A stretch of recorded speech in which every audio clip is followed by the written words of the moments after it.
Hi and welcome back to the channel. So here we are, the first actual look at the DeepMind 12, and that was Rich Rises, the closest thing I could find to my usual Blade Runner patch. And it is not bad, it's a wee bit on the slow side, but I could have adjusted the LFO rate a bit, and I have been after one of these for quite a while. It is very nice, I do like it, I have to say. The build quality is really good. These are solid wood, and this is all metal. There's very little plastic on it at all. In fact, the whole case is metal underneath as well. So it's not that heavy because it's quite, as you can see, it's kind of slim compared to my other synths are normally kind of out about here. So the keys are a wee bit springy for my liking. Yeah, they're just a wee bit springy compared to some of my other synths. The problem is that I've been playing the Korg mostly recently, and the keyboard on that is just one of the best. So the pitch and mod wheel are quite nice. You can obviously have the lights coming on, or you can have them permanently on or off, whichever you prefer. And as you can see, there's not much in the way of knobs. There's the volume and the portamento, and that's about it. Apart from this control, which you don't really use much at all. You tend to use these 4 buttons for going through the patches, and then the rest of it are all faders. And these are kind of like rubberized, so they're quite nice. So I'm not going to kind of do a deep dive because this thing has been around for what, 7 years now, so there's plenty of videos on how to use it. But basically it's got 2 oscillators, 2 LFOs, unison, you've got VCF, VCA, high pass filter, and 3 envelopes. You've got the VCA, the VCF, and the mod, and then you've got different curves there as well. So if you want to adjust anything, you just click on that and you can adjust the ADSR on each of those, and it comes up on the screen. Unfortunately, you can't see the screen because of the window. So the light just comes in from this side and the screen is completely knackered. But you can see the app. So I've got the app running in sync with this. You get this desktop app for Mac and PC, and you also get an iOS iPad app. The only problem with the iPad is that it keeps dropping the connection. So it kind of works, but it works for about 5 minutes and then drops the connection. So I have got this connected up via USB. Anything I adjust there, you see, you've got the VCF is the attack is being adjusted there. I switch to VCA and it does that. So it is really cool. And to be honest, if I hadn't got this app, I wouldn't have bought it because this menu system is a bit crap. And the screen is like, it's not OLED, it's all right, but yeah, I mean, you really need the app, which is obviously why they did it. So that said, these buttons are quite nice, the faders are nice, and the kind of mod wheel's a wee bit too light for my liking, the mod wheel. But the pitch bend's a bit better, but yeah, I find the mod wheel's a bit too light. So the keys are quite springy.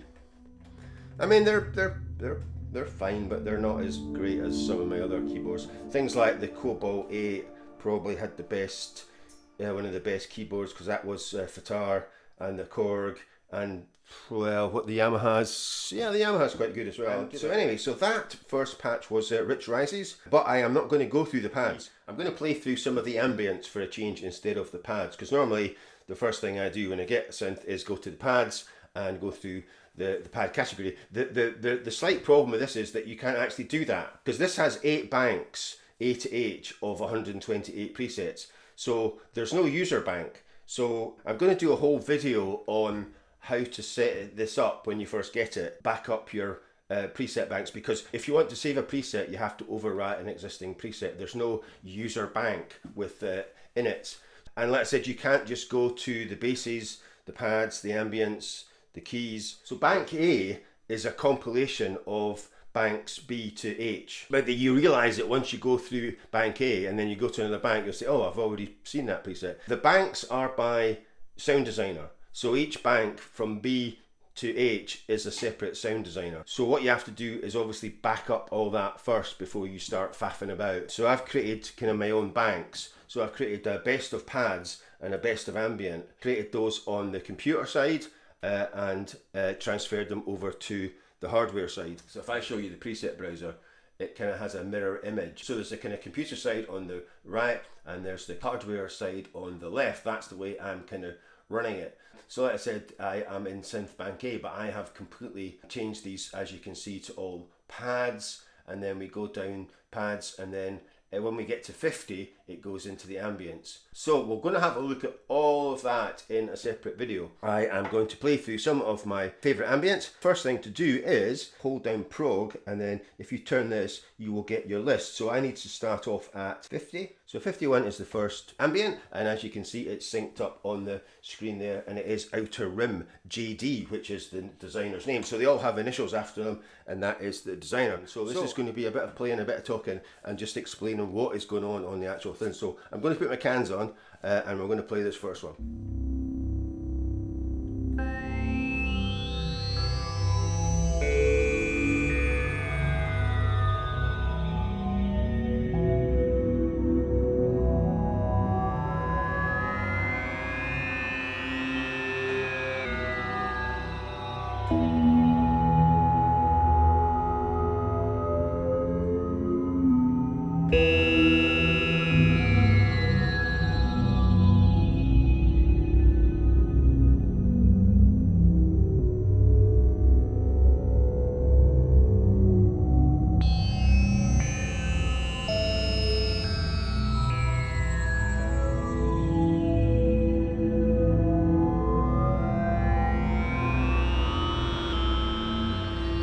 Right, this one is called Afterglow, and we'll have a listen to this.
Right, so you can see what's happening. You've got lights flashing and they've got lights coming on here. So it's a bit of a shame you can't see the screen, because if you adjust anything, you have a black box here on the screen, and that shows you the actual preset setting. So on this particular one, it says 94. So if I adjust that, it'll go up, and there's another number that appears above it, and that shows me where I am. So I'm up to 145. So if you want to get back to the actual preset, then you can just go back to 94. So that's quite cool, and it works for the filter and the res or anything, envelopes, VCAs, anything. It'll always give you the figure that it was set to. So that is quite good, and I like that, because a lot of the time once you start mucking about, you can't remember where you were. And obviously you can see the lights flicking for the LFOs. You've got different waves. You've got sine, triangle, square, ramp up, ramp down, sample and hold, and sequence. So you can adjust those by hitting edit, and you can use the control on the screen to go through those. So for instance, we could change that to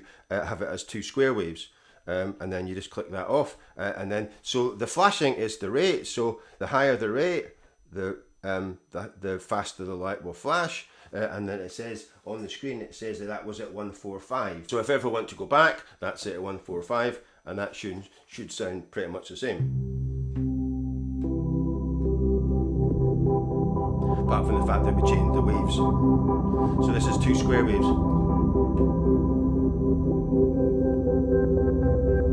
which actually sounds quite nice as well.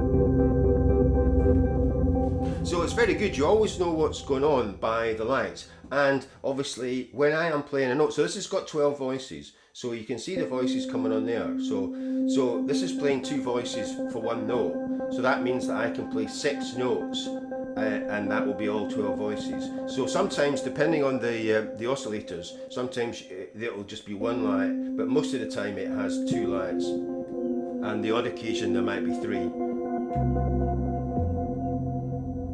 So like I said, you can see that's coming on there with 2, that's 4, that's 6, it's 8. So you always know how many notes you've got left, in case you can't remember how many, you know, fingers you've got pressed down. It will tell you here how many voices you've got left, which is really cool. And I do like that as well. So like I said, you always kind of know what's going on. And like I said, the minute you touch anything, it will come up on the screen. So you don't have to like press anything. So whatever you do, so that's the LFO rate for LFO2. So that was at 158. So I can put that up or down and it shows you the wave on the screen. So you can see on the screen that is LFO2 moving there, and then that's the rate, and then that's the delay there. So yeah, so it's pretty cool. I do like it. I do like the kind of way that it works, because you can kind of see immediately when you load up a patch what is going on. So yeah, so that was Afterglow. And this is Event Horizon, which obviously any preset called Event Horizon I have to play.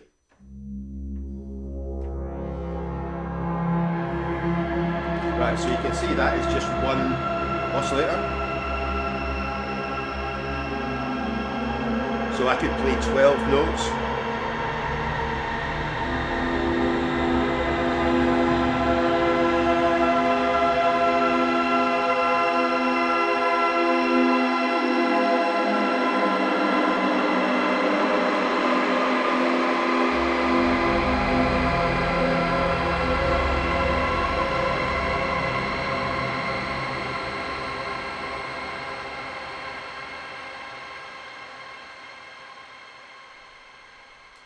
So you can see how slow these lights are flashing. So the rate is like really low. And the octave's been put down. So if I want to change the octave, octave keys are there, and it tells you the lights here. So I'm on 0, -1, -2.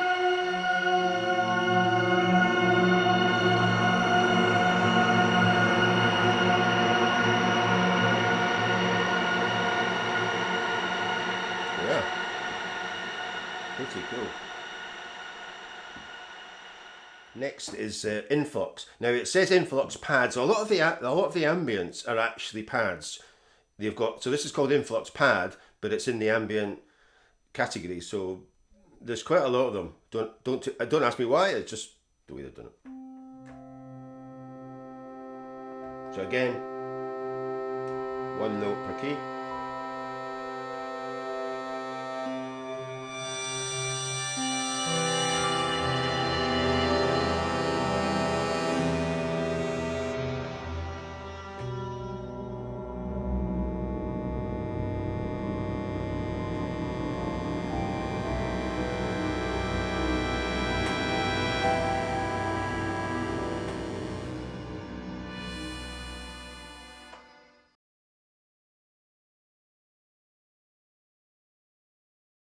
Right, so my Mac crashed, probably due to the fact that I had so many things connected up. So I've ditched the camera, and I'm going to finish off the ambient presets because I only got about halfway through it. So so apologies for that, but you can see what's going on with the app if I am adjusting anything on the DeepMind. So couldn't really see the screen on the DeepMind anyway. So let's just carry on, and this is Triassic Dawn.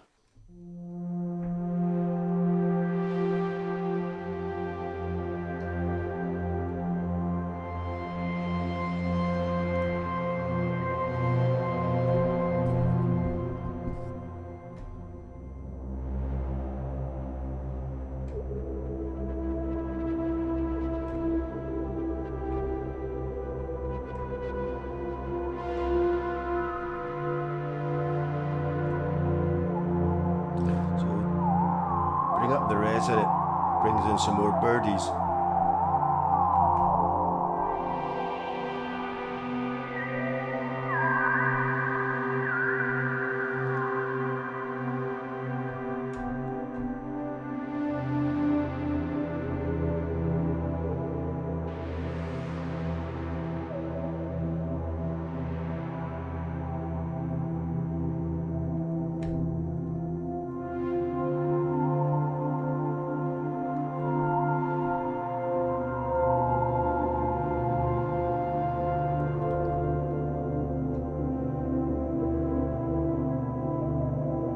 That is very nice.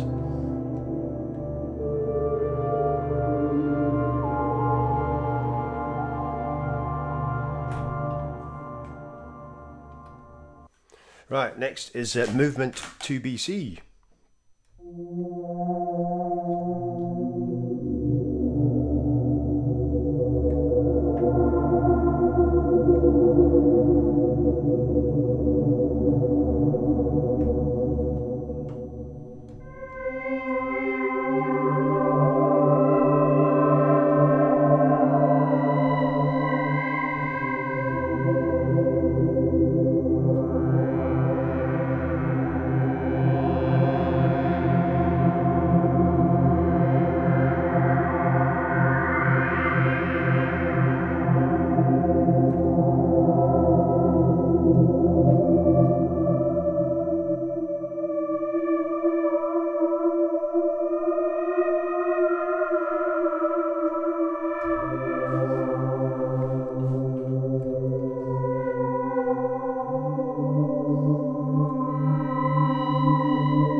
Right, so this is an ARP sequence, and it is called ARP in string. It's on hold, so it'll just play, and then I can muck around with the kind of controls.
So yeah, so that's quite cool. You can just play around with that.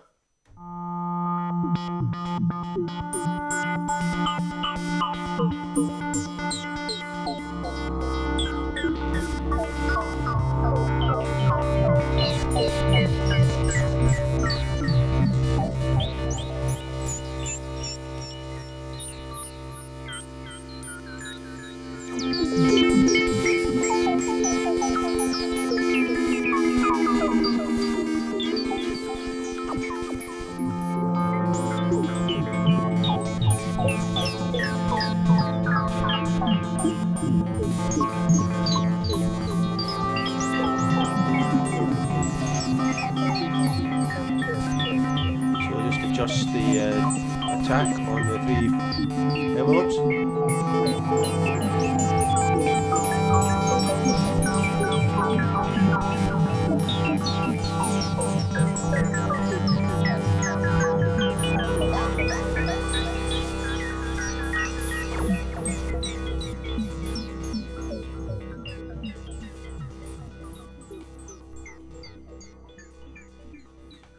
This is Chord Morph.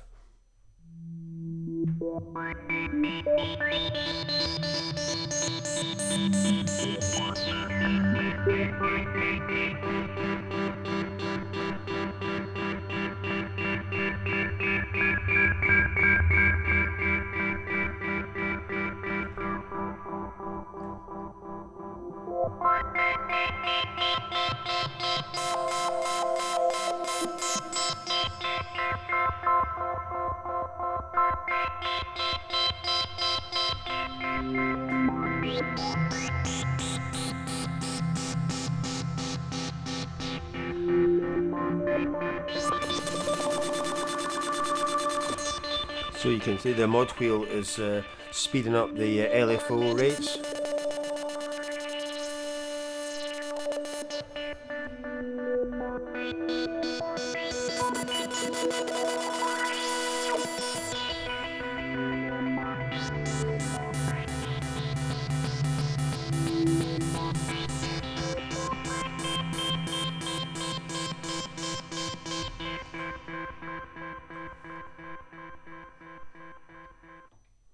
Right, this is the last one. This is called Years After.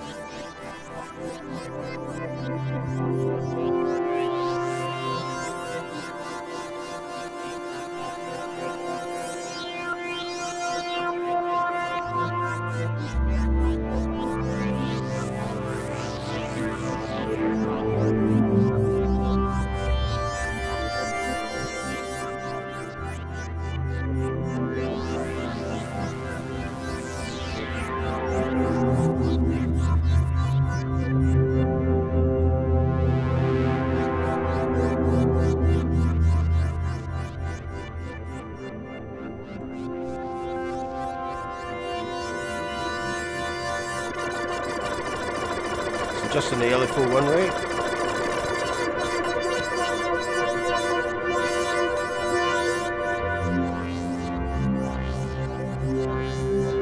And LF202 rate.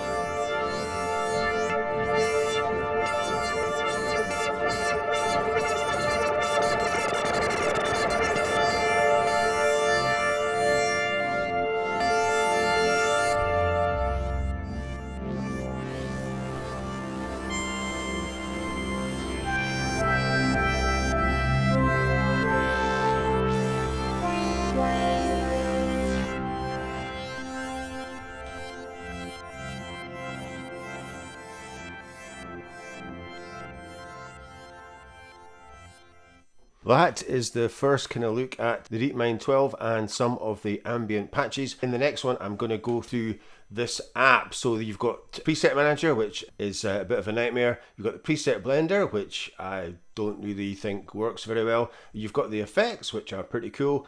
You've got the control sequencer, the ARP, and the main settings. So you can see I am on USB MIDI and DeepMind 12 firmware version. So I'm on 1.1.2, which is the latest, and also the app is only 1.07. So they haven't really updated the app much at all since it came out in 18.